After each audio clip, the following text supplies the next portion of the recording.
그리고 이 제품은 제가 봤을 때 이렇게 복잡해 보이면서도 단순하고, 그리고 단순한 기능만 있는 것 같으면서도 굉장히 다양한 기능을 갖고 있는 장비이기 때문에 많은 분들의 니즈, 많은 분들의 필요성을 채울 수 있는 그런 제품이 될 수 있을 것 같아요. 그리고 이 제품이 하이파이 로즈 우리나라에서 만들었다는 것도 사실 어떻게 보면 좀 잘 생각해서 잘 만들었는데 라는 생각이 듭니다.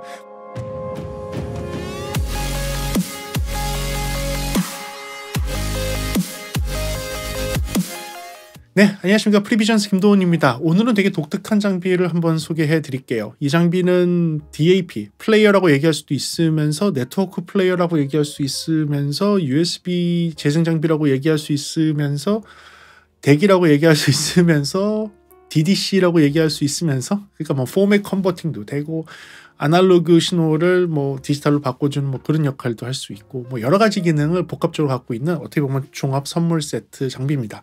하지만 이 제품은 하이파이 제품으로 나왔습니다. 하이피델리티에 맞도록 그렇게 해서 나온 제품인데요. 하이파이 로즈라는 우리나라 기업에서 만든 RS250이라는 제품을 소개해 드리도록 하겠습니다. 그럼 한번 들어볼까요? 좋습니다.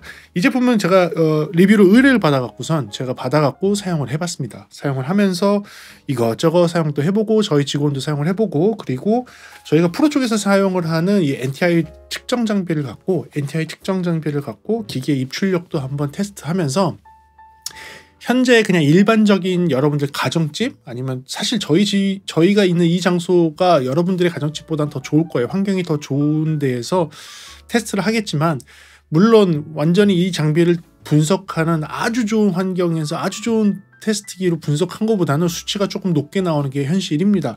왜냐하면 디자인 자체가 NTI가 이동용으로 나와 있는 측정 장비, 고정용도 있지만 이동용으로 나온 측정 장비에 지금에 있는 이 환경에서 측정을 했을 때의 상황이기 때문에 수치는 스펙상에서 나오는 것보다 조금 높게 나오지만 여러분들이 일반적인 상황에서 사용하는 것과 비슷하게 나올 거예요. 그래서 그런 상황에서 이 장비가 어떤 특징을 갖고 있는지도 같이 말씀드리면서 분석해가면서 장단점을 말씀드리도록 하겠습니다.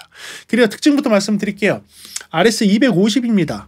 이 제품은 안드로이드 기반의 약간의 어떻게 보면 모바일 컴퓨터가 탑재가 되어 있는, 그렇죠, 안드로이드 컴퓨터라고 해야죠. 안드로이드 컴퓨터가 탑재가 되어 있고 터치로 제어되는 플레이어라고 보는 게 맞을 것 같은데, 플레이어 겸 포맷 컨버터, 라우터 뭐 이렇게 얘기해도 상관없을 것 같습니다.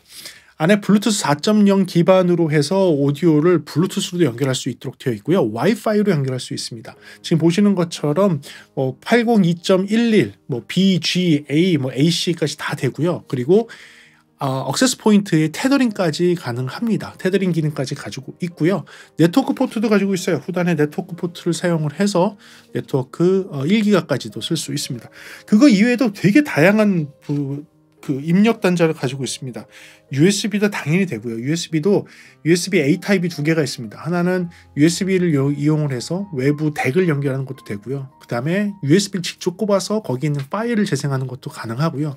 또 USB를 통해서 외부 덱을 연결할 수도 있어요. 그러니까 내가 덱이 좀 좋은 게 있다고 하면 여기서 있는 데이터를 외부 덱을 통해서 아날로그 신호로 바꿀 수도 있고요. USB-B 포트가 있어서 USB-B를 통해서 컴퓨터랑 연결해서 얘가 덱이 되도록 만들 수도 있고요.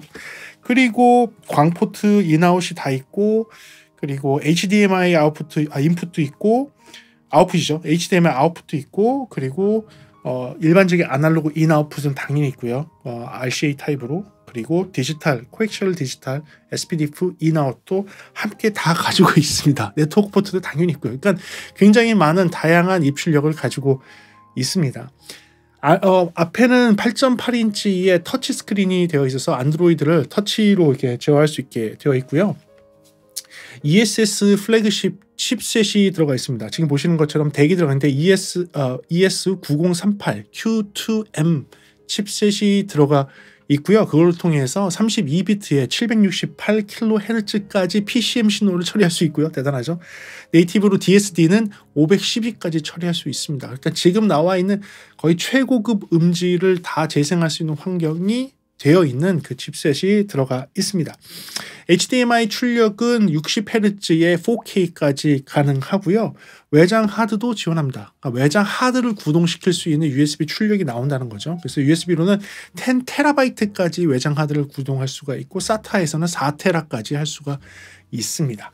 그리고 회로 전원을 갖다가 리니어하게 회로 전원을 만들어서 외부 그 스위칭 파워라든지 다른 거에 의해서 정기적 노이즈가 타고 들어가는 걸, 오디오 회로 쪽이 타고 들어가는 거를 최소화하는 파워 서플라이가 들어가 있다는 것이 특징이고, 소비자 가격은 약 179만 원 정도 합니다. 그러니까 싼 장비는 아니에요. 하지만 얘가 갖고 있는 모든 기능을 생각하자면 가성비 제품입니다. 네, 가성비 제품입니다. 그렇다면 장점과 단점 들어가면서 자세하게 한번 알아가 보도록 하겠습니다. 제가 뽑은 첫 번째 장점입니다. 제가 본 첫 번째 장점은 정말 깔끔한 디자인입니다. 네, 잘 만들었어요.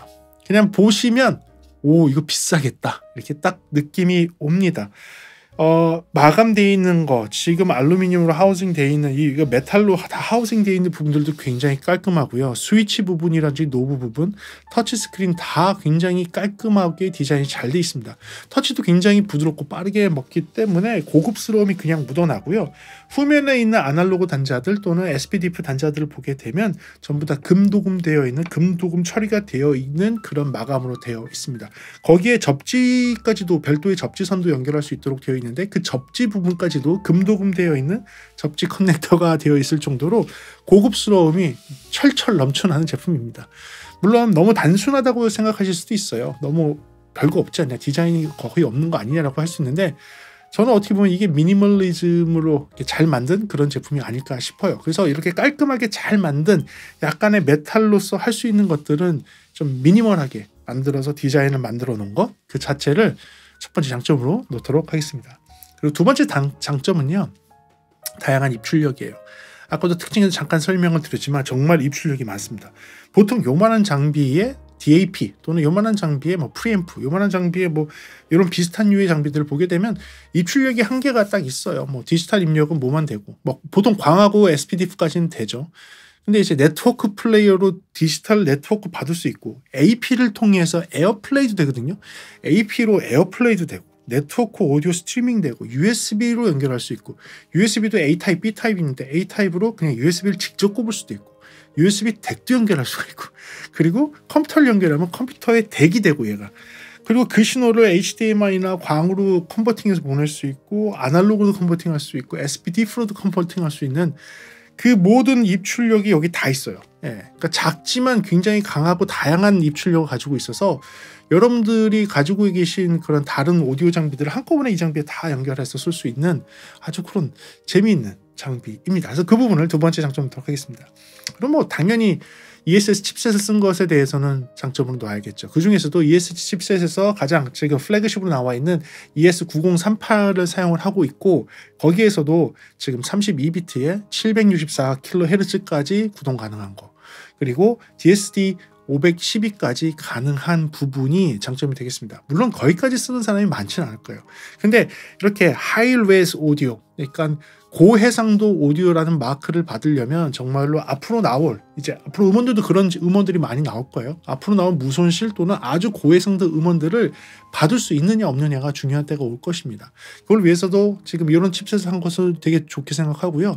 이런 ESS 칩셋은 저희 프로 쪽에서도, 여기서 사용하는 이 칩셋은 저희 프로 쪽에서도 상위 기종들 모델들은 이 ESS 칩셋을 사용을 합니다.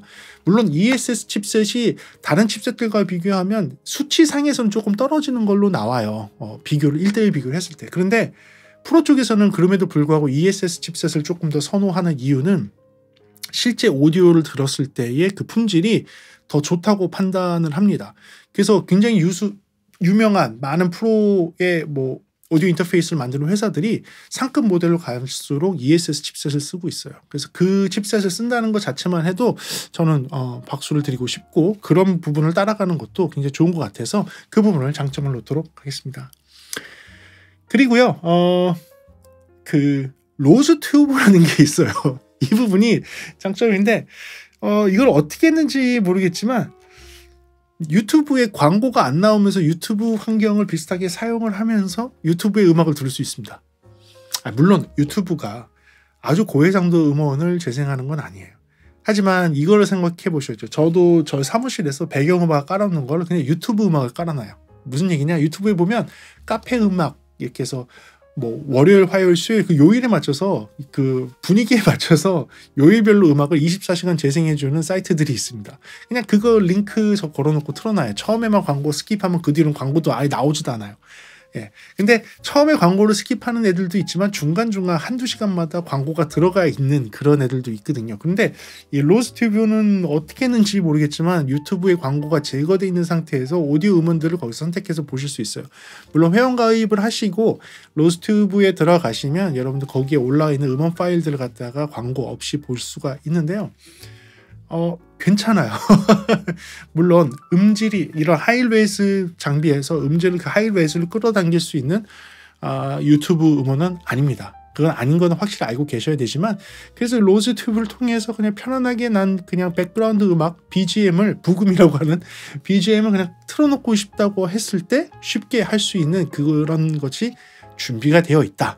그것도 별도의 플레이어를 따로 하는 게 아니라 그냥 여기서 선택해서 로스튜브 들어가서 그냥 재생하면 그 재생이 내가 있는 환경에서 그냥 백그라운드 음악처럼 풀 수 있다.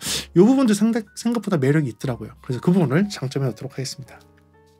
그리고 얘가 네트워크 포트가 있잖아요. 네, 무선으로도 연결할 수 있고 네트워크 포트가 있고 무선으로 연결할 수 있으면서도 여러분들이 사용하시는 유명한 스트림 오디오를 그대로 다 쓸 수 있습니다. 예를 들면 다양한 네트워크 플레이어가 되는 건데요. 타이달, 벅스, 우리나라 벅스도 됩니다. 그러니까 그 지금 리스트 상에서 나오는 이런 것들 다 돼요. 스포티파이까지도 다 되는데 거기에 추가적으로 에어플레이까지 됩니다. 그러니까 애플, 저같이 애플 환경으로 되어 있는 데에서는 얘가 장비에서 보여요. 전화기 상에서 뜹니다. 장비 보여서 언제든지 그냥 연결해서 음악을 재생할 수 있도록 되어 있어요. 그리고 지금까지는 해외 거만 되니까 조금 불편하셨던 분들 확실히 이제 하이파이 로즈는 한국 제품이다 보니까 벅스가 됩니다. 그래서 벅스가 돼서 벅스의 아이디를 그대로 갖고 계신 분은 그대로 넣으시고 재생을 하시면 벅스 음악까지도 재생할 수 있는 그런 환경이 됩니다. 그래서 네트워크 스트리밍 오디오를 편안하게 구동할 수 있다라는, 그리고 터치로 화면에서 제어할 수 있으니까 굉장히 편안하게 쓸 수 있거든요. 그 부분을 장점해 놓도록 할게요. 그리디안 메리디안 오디오에서 만든 MQA의 인증을 받은 하이레즈 오디오 제품입니다. MQA는 메리디안 오디오가 대역폭을 최소화하면서, 그러니까 네트워크 스트리밍 오디오를 할 때 대역폭이 넓으면 그냥 뭐 무손실 그냥 다 뿌려도 되죠. 사실 그렇게 하면 그 스트리밍 서비스 회사도 부담스럽고 고객들도 데이터를 많이 써야 되니까 부담스럽긴 하거든요. 그래서 그런 것을 해결하기 위해서 메리디안 오디오에서 어떻게 하면 대역폭은 기존에 사용하는 대역폭을 그대로 쓰면서, 그러니까 용량을 작게 하면서 무손실에 가까운 음원을 재생할 수 있을까라고 해서 만든 게 MQA예요. MQA는 엄밀히 얘기하면 무손실은 아닙니다. 하지만 무손실에 가까운 음질이에요. 특히 CD 품질의 16비트 44.1kHz의 CD 품질일 경우 그 CD 품질에 거의 흡사한 무손실 음원으로 들을 수가 있습니다. 그거 이상 24비트 한 48K나 그 이상 올라갈 경우는 MQA가 약간의 품질이 좀 저하되는 부분은 있지만, 여러분들이 주로 들으시고 90% 이상의 음원들이 거의 대부분 16비트의 44.1kHz로 되어 있는 CD에서부터 리핑해서 나온 오디오 데이터입니다. 그 오디오 데이터를 기반으로 놓고 봤을 때는 MQA가 일반적인 스트리밍 서비스에서 적은 대역폭을 사용을 하면서 나중에 그걸 풀어서 들었을 때 CD하고 거의 비슷한 그런 음질로 들을 수 있다라는 그런 독특한 그 프로토콜이라고 보시면 돼요. 근데 그 MQA를 사용하는 것뿐만 아니라 MQA에서 인증받은 제품이라고 보시면 돼요. 그러니까 MQA를 이렇게 잘 재생할 수 있어서 무손실에 가까운 MQA의 그 성능을 100% 잘 낼 수 있다라는 인증을 받은 제품입니다. 그 인증을 받았기 때문에 MQA 서비스를 하고 있는 뭐 다른 타이달이라든지 다른 네트워크 플레이어에서 들어오는 MQA 음원을 듣게 되면 거의 원음에 가까운 음원을 들으실 수 있다는 것, 그 부분도 장점에 놓도록 하겠습니다. 그리고 또 하나의 장점은 아까도 잠깐 특징에서 얘기했지만 뒷단의 아날로그 커넥터들을 이렇게 보게 되면 굉장히 견고한 금동으로 되어 있는 커넥터들로 되어 있습니다. 뭐 하이파이에서 사용을 하고 하이 레졸루션 고해상도의 음원을 재생할 때 젖불이 나지 않도록 이런 커넥터 부분에 대해서 굉장히 신경을 많이 썼어요. 그래서 이 디지털 쪽도 잘 신경 쓰고 USB도 이렇게 신경 쓴 거는 좋은데 그 중에서도 아날로그 출력 부분 RCA 커넥터가 있는 이 부분을 보게 되면 상당히 요 부분들은 신경을 써서 좀 잘했구나라는 것을 느낄 수가 있는 그런 뒤에 커넥터, 아날로그 커넥터 부분을 장점해 놓도록 하겠습니다. 그리고요.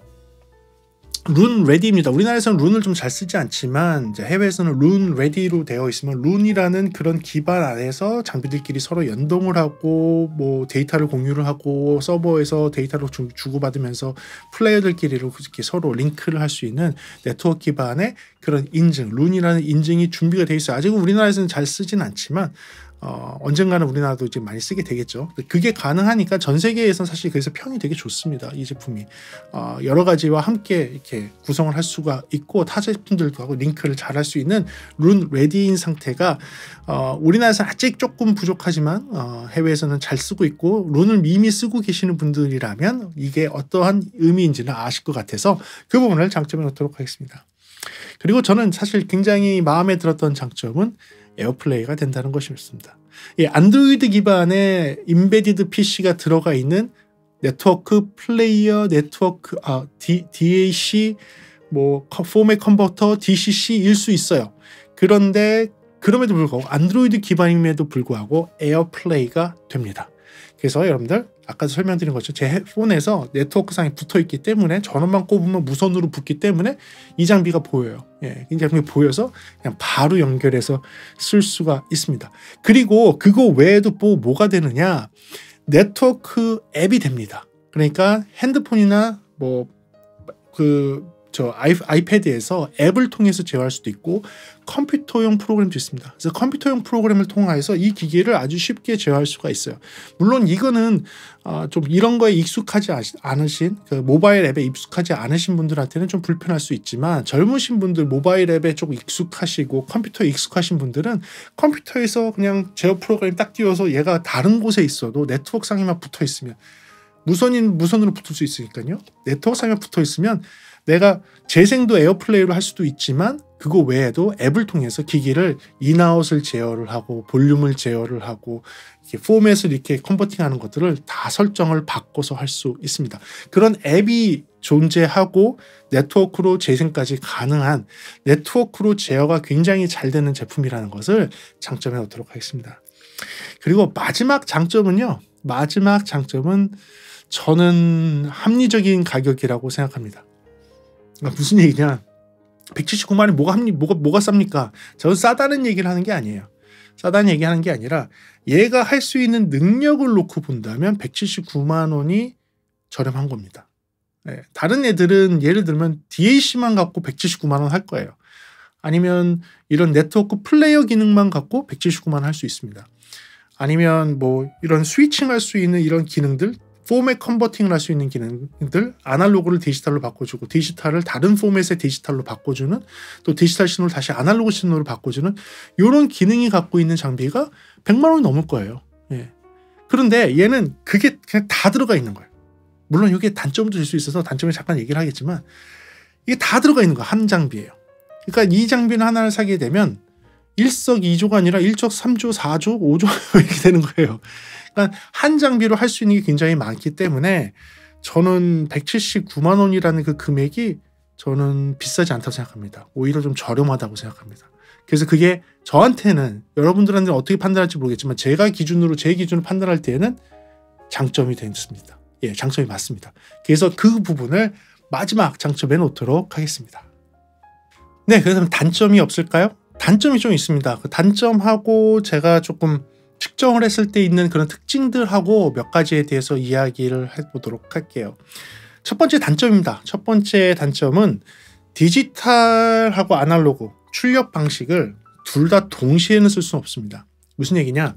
인풋을 선택을 하고 나서 내가 아날로그도 출력하면서 동시에 디지털로도 출력하는 거는 되지 않아요. 그러니까 아날로그가 디지털로 갈 수 있습니다. 아날로그 갈 수 있어요. 하지만 디지털로 선택되면 디지털끼리는 여러 개 선택할 수 있습니다. 동시에 뭐 코엑셀 나가면서 옵티컬로도 나갈 수 있게 할 수 있고 뭐 이런 건 돼요. 이런 건 가능하지만 옵티컬이 출력되면서 아날로그가 출력되지는 않습니다. 약간 메케니컬하게 안에서 물리적으로 스위칭이 릴레이가 탁탁 바뀌는 것 같아요. 소리가 납니다. 딸깍딸깍 바뀌는 소리가 나거든요. 그래서 아날로그 커넥터가 딱 끊어지고 디지털 회로 쪽으로 딱 넘어가는 게 소리가 들립니다. 탁하면서 소리가 들려요. 그래서 동시에는 아날로그 출력 부분에서 아날로그 출력과 디지털 출력이 동시에 출력되진 않아요. 디지털로 출력됐을 때는 디지털끼리는 조금 되지만 아날로그 선택이 됐을 때는 디지털 출력을 못하고 디지털 출력이 됐을 때는 아날로그 출력이 동시에 되지 않습니다. 그렇게 생각하셔서 장비를 이걸로 구매하겠다고 하신 분들이 계셨다면 그 부분은 안 되는 거니까 알고 계셔야 될 것 같고요. 굉장히 좋은 좋은 다기능이 들어있긴 하지만 그 부분이 살짝 약점인 것 같아서 그 부분을 첫 번째 단점을 놓도록 하겠습니다. 그리고 두 번째 단점은요. 안드로이드 기반으로 돌아간다고 했지 않습니까? 앞에가.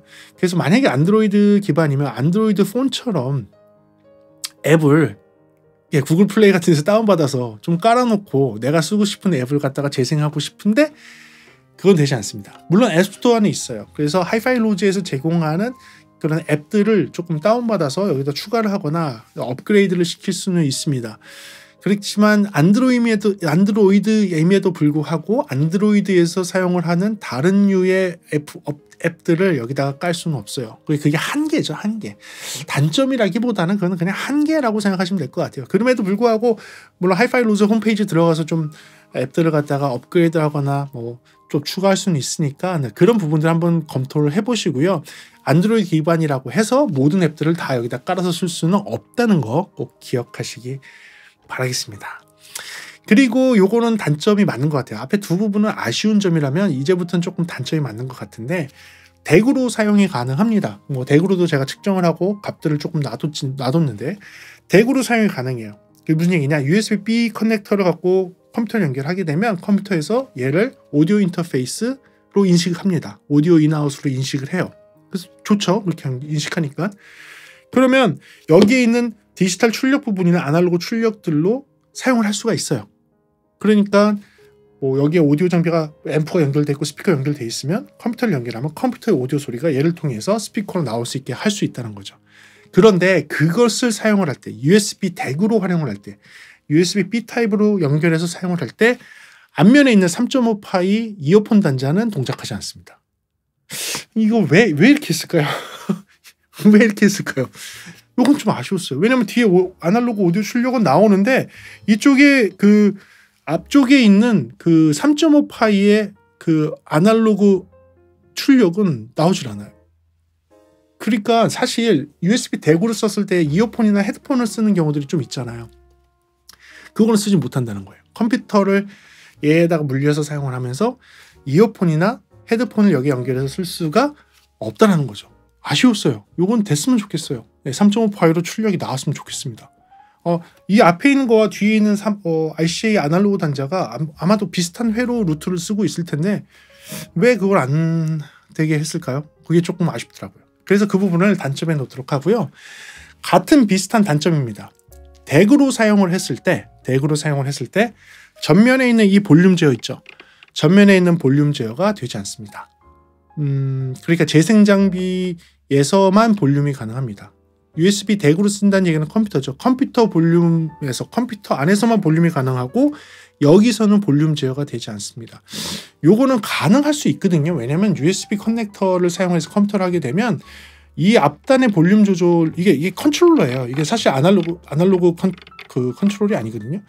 이 컨트롤 신호를 갖다가 컴퓨터 쪽에 보내서 컴퓨터에서 볼륨 노브를 제어하는 걸 얘로 할 수 있게 할 수 있거든요. 네, 요거는 좀 펌웨어가 업그레이드 되면 되지 않을까. 요거는 그냥 기술적으로 좀 프로그램적으로 좀 풀 수 있을 것 같은데 그냥 건의를 드리고 싶어요. 덱으로 활용해서 썼을 때 앞에 있는 볼륨 노브를 PC상의 볼륨 노브 제어용으로 쓸 수 있도록 좀 수정하면 어떨까? 프로그램적으로 좀 수정하면 어떨까라는 생각을 조심스럽게 해봅니다.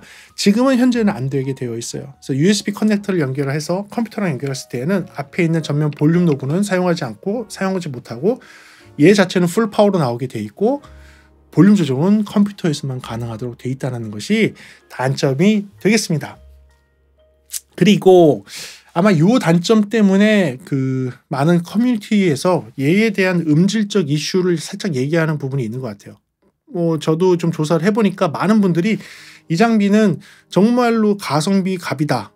정말로 다양하게 활용할 수 있다. 이 가격대에 이만한 장비를 살 수가 없다. 뭐 플레이어건 네트워크 플레이어건 아니면 얘가 갖고 있는 그런 다기능적인 면을 봤을 때 참 뛰어나다. 하지만 음질적으로 살짝 아쉽다라고 하시는 분들의 글을 조금 봤어요. 그래서 저는 왜 그런 얘기가 나왔을까? 왜 그런 얘기가 나왔을까 해서 조금 제가 분석을 좀 해봤습니다. 제가 컴퓨터를 조금 분석을 하고 제가 갖고 있는 요 NTI 측정기를 가지고 입출력을 물려서 얘가 측정 신호를 내주고 돌아오는 신호를 받아서 실질적으로 어떤 소리적인 좀 차이가 있는지를 좀 분석을 해봤어요. 분석을 해보니까 두 가지를 분석했습니다. 아날로그 인에서 아날로그 아웃까지 실질적인 출력, 아날로그가 들어가서 아날로그가 나오는 그걸 조사를 했었고, 디지털 신호, 그러니까 컴퓨터를 통해서 USB 덱으로 재생되는 소스를 갖고 아날로그 출력이 나올 때에 실제 그 소리에 대한 측정을 좀 해봤어요. 그러니까 디지털 루트와 아날로그 루트를 확인해 봤습니다. 그런데 조금 차이가 있었습니다. 근데 그 중에서 공통점이 있었어요. 공통점은 무엇이냐? 볼륨이 가장 높게 설정되어 있을 때 음질이 제일 좋다는 거예요. 무슨 얘기냐? 앞쪽에 있는 볼륨 노브를 갖고 얘에서 출력되는 소리가 가장 크게 할 수 있으면 있을수록 실질적인 출력되는 소리의 품질이 좋게 나왔어요. 그래서 제가 영상을 하나 찍은 게 있습니다. 원래 프로에서도 그 영상이 이게 있는데 게인 스트럭처라는 게 있어요. 그래서 제가 영상을 찍었죠. 음질을 높이면서 음질 향상을 시키면서 잡음도 없고 소리를 좀 좋게 들는 방법에 대해서 게인 스트럭처에 대해서 말씀드렸습니다. 이거는 이제 프로 쪽에서는 누구나 아는 내용이에요. 사실 그래서 저도 노이즈가 많은 현장을 가게 되면 이 게인 스트럭처를 전체적으로 다 바꿔서 노이즈가 없으면서 소리를 좀 깨끗하고 좋게 만드는 그런 작업들을 합니다. 프로에서는 되게 힘들거든요. 왜냐면 입력에서부터 시작해 다 바꿔야 돼요. 출력까지 싹 다 바꿔야 돼요. 근데 막 마이크 입력이 막 30개, 40개다 하면 그걸 다 조정해야 돼요. 사실 작업이 많아요. 그걸 다 해주면 소리가 좋아집니다. 확실히 좋아집니다. 얘도 마찬가지더라고요. 지금 보시면 알겠지만 제가 좀 테스트를 해봤는데 일단은 DBU하고 DBV로 놓고 했어요. DBU 신호는 원래 레벨이 조금 더 강합니다. 프로에서 사용하는 데시벨 레벨 미터는 DBU를 사용하고요. 프로에서는 DBU 중에서도 플러스 4dBU가 이제 0dB 기준이 됩니다. 0dB 기준으로 이제 위아래로 움직이는 신호가 되고요. 하지만 얘는 프로 장비가 아니잖아요. 아마추어 장비는 마이너스 10dBV를 씁니다. 마이너스 10dBV가 기준 신호가 되고 거기서 앞뒤로 움직였을 때의 소리가 기준 레벨이 됩니다. 근데 이 장비를 놓고 봐서 제가 프로 레벨로 테스트를 좀 해봤어요. 그래프를 보시면 알겠지만 수치를 좀 보면 아시겠지만 DBU 기준으로 놓고 되게 되면 플러스 4dBU, 그러니까 플러스 0dBU에서 플러스 4dBU 정도로 가게 되면 그때가 가장 하모닉 디스토션이 적고 소리가 깨끗하게 재생이 되고 있었어요. 제일 아이디어라는 소리로 나오는 거는 0dBU에서 플러스 4dBU까지 그랬고요. 그리고 이제 좀 지나가다 보면 이 장비는 원래 프로용 장비로 나오는 게 아니어서 헤드룸이 그렇게 높지 않아요. 높지 않아서 조금 지나가니까 플러스 9dBU까지는 괜찮았는데 플러스 10dBU를 가는 순간에 갑자기 이제 헤드룸을 치죠. 헤드룸을 치면서 디스토션이 팍 생기기 시작합니다. 디스토션이 팍 생기기 시작해서 소리가 찌그러지기 시작해요. 그러니까 얘는 DBU 상에서는 플러스 10dBU를 넘어가게 되면 이제 문제가 되는 그런 레벨이 되겠습니다. 이거는 뭐 하이파이 장비에서 제가 기대할 건 아니었죠. 아무튼 테스트는 그렇게 했습니다. 테스트는 그렇게 했고요. 일반적인 이제 하이파이, 그다음에 일반 컨슈머 장비에서는 DBV를 기준으로 놓는다 그랬잖아요. 그래서 마이너스 10dBV를 기준으로 놓습니다. 그리고 플러스 18까지, 17이나 플러스 17이나 여기까지 올라가는 것이 이제 기준이 되죠. 그럼 마이너스 10dBV가 0dB라면 플러스 17, 18 정도가 맥스가 되는 겁니다. 그래서 실제로 넣어보면 마이너스 10dBV를 기준으로 위로 올라가면 플러스 7dB, 플러스 7dB를 넘어가는 순간에 소리가 찌그러집니다. 그러니까 플러스 7dBU가 그냥 맥스 레벨이 되더라고요. 플러스 7dB가 맥스 레벨이고 플러스 8로 딱 가는 순간에 소리가 확 찌그러지고 디스토션이 생깁니다. 그러니까 얘는 아마추어 장비가 맞고, 그러니까 하이파이 장비가 맞고 이 컨슈머 레벨 마이너스 10dBV를 기준으로 만들었습니다. 그런데 그럼에도 불구하고 보게 되면 무엇이냐? 토탈 하모니 디스토션의 그래프를 한번 제가 보여드릴게요. 그래프를 보게 되면 수치를 쭉 뽑아서 했는데 보게 되면 높은 레벨로 가면 갈수록 볼륨의 값이 높아지면 높아질수록 그러니까 레벨 값이 올라가면 올라갈수록 토탈 하모니 디스토션이 미세하게 더 좋아집니다. 그렇게 되어 있어요. dBV 기준일 때는 더 그랬어요. dBV 기준에서는 마이너스 20 dBV를 쓸 때보다 0 dBV를 썼을 때의 수치값이 훨씬 좋았어요. 예, 훨씬 좋아지는 걸 볼 수 있습니다. 그 얘기는 무슨 얘기냐? 얘를 재생제 장비로 쓰건 아니면 얘를 중간에 있는 프로세서 장비로 쓰건 얘를 DDC로 쓰건 포맷 컨버팅하는 그런 장비로 쓰건 간에 들어오는 입력 레벨이 충분해야 된다는 거예요. 들어오는 입력 레벨이 충분해야 된다는 거예요. 근데 많은 분들이 이렇게 안 쓰잖아요. 여기서 볼륨 제어할 생각하고 얘한테 장비에서 오디오를 보내줄 때 보통 뭐 30%, 뭐 50% 이렇게 낮게 해서 보내주고 거기서 얘를 스피커를 연결해서 재생하는 데 쓰잖아요. 그렇게 쓰면 음질이 떨어질 수밖에 없는 그런 구조로 되어 있다는 거예요, 여러분들. 그래서 지금 그게 수치상으로 좀 나오는 거고요. 볼륨을 얘는 받을 때 얘한테 재생 장비가 넘어올 때에는 그 재생 장비에서 충분한 레벨, 충분한 오퍼레이션 레벨까지 올려서 넣어줘야지 음질이 깨끗하게 나온다는 것을 이야기하고 있는 것입니다. 그리고 또 재밌는 거는 이 아날로그 입력을 받을 때의 경우에요. 아날로그 입력을 받을 때 볼륨 조절이 가능합니다. 이 볼륨 조절은 가능한데 여러분들 많이 이렇게 쓰실 거예요. 여기다가 CDP를 연결하고 뭘 연결하고 여기 이걸 중심으로 다른 장비들 막 연결한 다음에 이 앞에 있는 볼륨 노브로 조정을 해서 볼륨을 조정하시고 이 뒤에서 나오는 걸 스피커에 연결하거나 앰프를 통해서 스피커에 연결하실 거예요. 그리고 앰프는 뭐 풀 파워로 놓는 경우도 꽤 있으니까 앰프는 풀 파워 놓고 스피커 놓고 얘를 중간에서 볼륨 마스터 볼륨 조정하듯이 이렇게 쓰신 경우들이 있는데 이 장비는 그렇게 쓸 경우 음질이 조금 떨어질 수 있습니다. 그래서 제가 테스트를 해봤어요. 앞에 있는 볼륨으로 30%의 볼륨일 경우, 50%의 볼륨일 경우, 70%의 볼륨일 경우 99% 그러니까 맥스죠. 맥스일 볼륨일 경우에 토탈 하모닉 디스토션을 제가 재봤습니다. 프로 기준으로 놓고 재봤을 때의 그래프는 지금과 같이 나와요. 그러니까 프로 기준의 레벨에서는 더 드라마틱하게 차이가 조금 납니다. 그리고 그 일반 컨슈머 기준의 그 레벨 dBV를 기준으로 놓고 봤을 때에도 차이가 나기 시작을 해요. 100% 그러니까 99%가 맥스인데 99% 맥스로 놓았을 때가 가장 하모닉 디스토션이 낮게 나오고 소리가 깨끗하게 나가는 걸 확인할 수가 있어요. 30%로 낮추면 낮출수록 오히려 하모닉 디스토션이 증가를 하고 음질이 떨어지는 것을 확인할 수가 있어요. 그래서 여러분들이 만약에 이거를 마스터 볼륨처럼 해서 볼륨을 30%나 그 이하로 그냥 적정 레벨로 사용을 하고 계셨다면 아마도 이렇게 좀 하모닉 디스토션이 조금 더 올라간 소리로 들으셔서 조금 실망하지 않았을까. 이거는 아날로그 입력의 아날로그 출력일 경우입니다. 그러지 않았을까라는 간접적인 추측을 하게 됩니다. 그리고 그렇게 쓰지 않고 덱으로 쓰는 경우도 있죠. 분명히 디지털 인터페이스로만 쓰는 경우도 있을 겁니다. 컴퓨터 연결해서. 그 경우도 테스트를 해봤어요. 자, 덱으로 쓸 경우는 아까도 설명드렸지만 앞에 볼륨 노브가 제어되지 않습니다. 항상 풀 파워로 나가요. 항상 풀 파워로 나가요.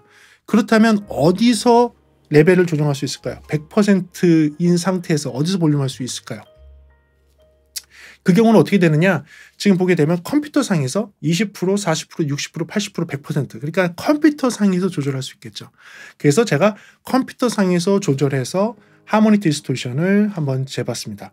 그렇게 재봤더니 20%일 경우에 0.0062% 정도가 나왔고 수치가 쭉 올라가서 100%예요. 컴퓨터 상에서도 풀 레벨로 틀었을 때가 0.0018%의 하모닉 디스토션이 나왔어요. 이 정도면 사실 다 좋아요. 그러니까 덱인 경우에는 하모닉 디스토션이 굉장히 낮아서 덱으로 썼을 때는 어떤 볼륨을 쓰더라도 아무런 문제가 되지 않습니다. 여러분들 청감상으로 이 차이를 느끼시기는 어려워요. 덱인 경우에는 그 문제가 없다는 얘기죠. 무슨 얘기냐? 얘가 풀 파워로 내주고 있는 상태고 그 아날로그 컨버터를 쓰지 않고 그냥 디지털로 들어와서 디지털에서 아날로그만 한 번만 바꿔주는 그런 환경이 되다 보니까 아무래도 훨씬 더 좋은 것을 확인할 수가 있었어요. 토탈 하모닉 디스토션도 덱으로 사용했을 경우로 한번 보게 되면 지금 보시는 것처럼 대부분의 대역에서 0.01% 이하 이거는 청감상으로 느끼기 어려워요. 0,01% 이하로 나온 걸 확인할 수 있습니다. 이게 수치보다 왜 이렇게 높게 나옵니까? 라고 얘기할 수 있어요. 왜냐하면 수치상에서 0,0002%인가? 뭐 이래요. 0,0002%, 0,0001.5%, 0,0003% 뭐 이렇게 나오는데 그거는 칩셋상에서 이 내부 회로상에서 그런 거고요. 지금 제가 테스트한 건 실제로 넣어주고 나오는 엔드포인트, 완전 엔드포인트, 모든 회로를 다 거치고 나오는 엔드포인트에서 재는 그리고 실험실이 아닌 일반 상황에서 측정을 했을 때의 값이에요. 그러니까 수치가 높게 나오죠. 그러니까 이게 리얼 라이프 테스트라고 하잖아요. 그 실생활 테스트일 경우에요. 경우이기 때문에 스펙보다 높게 나오는 게 사실입니다. 근데 제 보면 그래도 0,01% 미만이에요. 0,01% 미만이면 100데시벨이 넘는 거예요. 이 헤드룸이. 다이나믹이 원래 신호에서 100데시벨 아래 하모닉 디스토션이 있는 거기 때문에 여러분들이 청감상에 느낄 수가 없습니다. 원 신호에 100데시벨 아래 노이즈가 있는 거예요. 그래서 이거는 청감상 못 느낄 정도 수준이고 그런 수준이 그보다 훨씬 낮은 거예요. 사실 0,01%에 가깝거든요. 이르면 120데시벨에 가까운 거예요. 120데시벨 가까운 그런 노이즈 플로우를 보여주고 있습니다. 그러기 때문에 이 토탈 하모닉 디스토션을 이제 주파수별로 보게 되면 얘가 그래도 생각보다 잘 만들었다. 특히 어디서 덱에서 잘 만들었다는 걸 아실 수 있어요. 그런데 제가 왜 단점에다 넣느냐? 아까도 얘기하셨듯이 어떤 분들은 아날로그 연결을 사용을 하고 볼륨 노브를 30% 이하로 썼을 경우 그렇게 많이들 쓰거든요. 그랬을 경우에는 CDP를 연결하거나 LP를 연결했을 때가 그렇겠죠. LP를 연결하거나 CDP를 연결해서 오디오를 들었을 때 조금 아쉬운데 라고 얘기하실 수 있을 것 같아요. 이 경우는 제가 방법을 알려드릴게요. 그렇게 해서 듣게 되면 지금처럼 약간 아날로그 사운드에서는 조금 소리가 좀 별론데 라고 느끼실 수 있거든요. 그래서 그걸 단점에 놓기는 했지만 요거는 피하는 방법이 있어요. 여기서의 볼륨을 거의 최대로 놓고 사용을 하시고요. 그러면 소리가 너무 크겠죠. 스피커에서 볼륨을 줄이셔야 돼요. 파워드 스피커 뒤에서 볼륨을 줄일 수 있습니다. 딥 스위치건 아니면 레벨 조정으로 줄일 수 있어요. 앰프면요. 앰프에서 볼륨을 줄이시면 돼요. 그렇게 앰프를 사용해서 볼륨을 줄이시면 얘의 음질을 최상으로 끌어올린 상태에서 음악을 들으실 수 있어요. 그러면 지금처럼 커뮤니티에서 약간의 나오는 그런 이슈 부분들이 해결될 수 있다는 걸 말씀을 드리고요. 그리고 측정을 보시면 알겠지만 덱에서 나오는 품질은 생각보다 굉장히 좋아요. ESS 칩셋의 최신 버전 플래그십을 쓰고도 있고 실측정을 예로 해봐도 0,01% 이하, 특히 0,001%에 가까운 수치가 나온다는 얘기는 원음 시그널 대비 하모닉 디스토션이 한 110데시벨 이하라는 얘기거든요. 이거는 사람이 들을 수 없어요. 실생활에서 들을 수 없는 정도의 노이즈입니다. 그래서 그렇게 좀 잘 만들었지만 평이 안 좋은 거는 아까 얘기한 대로 그런 특징이 있으니까 그런 특징을 좀 풀어서 썼으면 좋겠고 이 특징은 얘만 갖고 있는 건 아니고요. 거의 모든 장비가 다 그래요. 거의 모든 장비가. 그래서 제가 이 영상 찍었다고 했잖아요. 게인 스트럭처를 잘만 맞추면 이걸 게인 스트럭처라고 그래요. 이거를.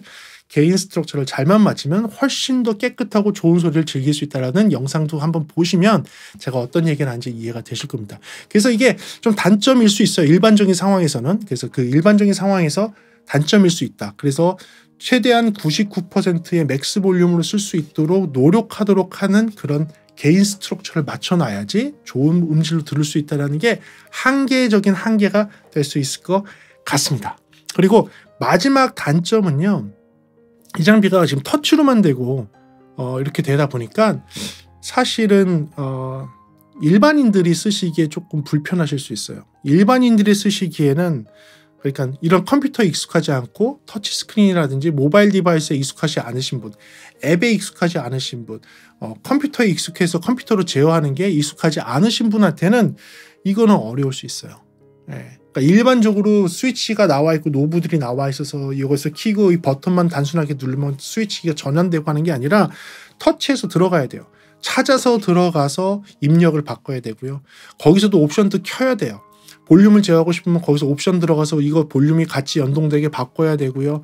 뭐 뒷단에 USB 포트를 해서 USB 덱을 연결해서 할 때 USB 덱에서의 볼륨을 제어할 것이냐 아니면 내가 여기서 볼륨을 컨트롤 해줄 것이냐 이런 것도 들어가서 선택해서 바꿔줘야 돼요. 옵션들이 핸드폰에서 옵션 많은 거 있잖아요. 그런 거 비슷하게 옵션이 많아요. 그래서 그 옵션들을 키고 끄고를 해줘야 되는데 그거에 익숙하지 않은 분들이 분명히 계실 거예요. 그래서 쉽게 포기하실 수도 있어요. 하다 보니까 야 이씨 뭐야 이거 안 해. 이렇게 하실 수 있습니다. 되게 다양한 기능을 갖고 있지만 아이폰이나 안드로이드 폰처럼 안에 들어가서 설정을 바꾸고 뭔가를 해줘야지만 동작하는 방식, 앱을 통하거나 컴퓨터 프로그램을 통해서 접속해서 뭔가를 해줘야지만 내가 원하는 세팅으로 바뀌는 형식이다 보니 그 부분이 익숙하지 않으신 분한테는 단점이 될 수 있을 것 같아서 그 부분을 마지막 단점으로 놓도록 하겠습니다. 네, 그래요. 그래서 제가 장점과 단점을 한번 이렇게 비교를 해봤습니다. 소리적인 특징은 어떠냐? 소리적인 특징은 사실은 되게 무난하고 깨끗합니다. 그러니까 이렇게 착색이 있질 않아요. 있는 그대로 좀 그냥 내보내주는 스타일입니다. 그리고 이 제품은 제가 봤을 때 이렇게 복잡해 보이면서도 단순하고, 그리고 단순한 기능만 있는 것 같으면서도 굉장히 다양한 기능을 갖고 있는 장비이기 때문에 많은 분들의 니즈, 많은 분들의 필요성을 채울 수 있는 그런 제품이 될 수 있을 것 같아요. 그리고 이 제품이 하이파이 로즈 우리나라에서 만들었다는 것도 사실 어떻게 보면 조금 잘 생각해서 잘 만들었는데 라는 생각이 듭니다. 물론 아쉬운 부분들도 있어요. 그러니까 하이 레즈가 붙어 있다면 그 하이 레즈에 맞을 수 있는 그런 조금 더 신경을 써야 되는 부분들이 있지 않았을까. 아까 얘기한 대로 아날로그 노브에서 나오는 그런 감쇄했을 때 생기는 그런 것들, 그런 부분들은 차기 모델이 나올 때 조금 더 수정해서 조금 더 좋게 해서 나오면 좀 더 좋을 것 같고요. 그렇다면 낮은 볼륨으로 설정하고 들으시는 분들한테도 이 제품은 소리 정말 좋아 라는 그런 평을 좀 받을 수 있겠죠. 그래서 뭐 그런 것들을 조금 보완한다면 정말 더 좋은 장비가 되지 않을까 싶습니다. 그래요. 그래서 오늘은 이렇게 플레이어 겸 뭐 라우터 겸 포맷 컨버터 겸 덱 겸 뭐 여러 가지 다기능을 갖고 있는 종합 선물 세트인 장비, 그 종합 선물 세트이기 때문에 있는 약간의 아쉬움이 있는 그런 장비, 하지만 우리나라 장비여서 자랑스러운 그 장비 하이파이 로즈의 RS250을 리뷰를 해봤습니다. 이 영상도 여러분들한테 도움되길 바라고요. 다음 시간에 조금 더 재미있는 음향 이야기나 제품에 대한 리뷰로 돌아올 수 있도록 하겠습니다. 시청해주셔서 감사하고요. 지금까지 프리비전스였습니다. 감사합니다.